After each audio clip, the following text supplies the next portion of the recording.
बिस्मिल्लाहिर्रहमानिर्रहीम नहमदुहु व नुसल्ली अला रसूलिहिल करीम अम्मा बाद फ़क़द क़ाल अल्लाहु तबारक व तआला इन्नमल मुअमिनूना इख़्वतुन व क़ाल अन्नबिय्यु सल्लल्लाहु अलैहि वसल्लम खैरुन नास मान यानफ़उन नास। প্রিয় কিশোরগঞ্জবাসী, সম্প্রতি আমাদের দেশের দক্ষিণ পূর্বাঞ্চলের ফেনী, নোয়াখালী, কুমিল্লা, লক্ষ্মীপুর অঞ্চল স্মরণকালের ভয়াবহ বন্যার কবলে আক্রান্ত। তারা মানবেতর জীবনযাপন করছে, ঘরবাড়ি রাস্তাঘাট বিধ্বস্ত হয়েছে, নিত্য প্রয়োজনীয় সামগ্রী বেসে গেছে।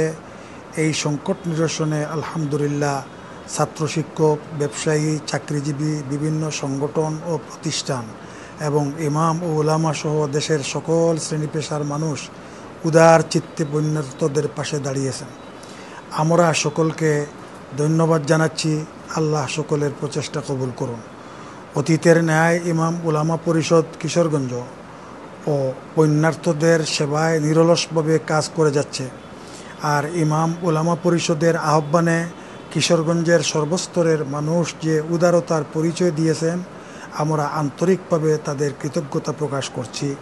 সাথে সাথে এই নিশ্চয়তাও প্রদান করছি যে আপনাদের গচ্ছিত আমানত যথাযথভাবে পৌঁছানোর লক্ষ্যে সর্বাত্মক চেষ্টা চলছে।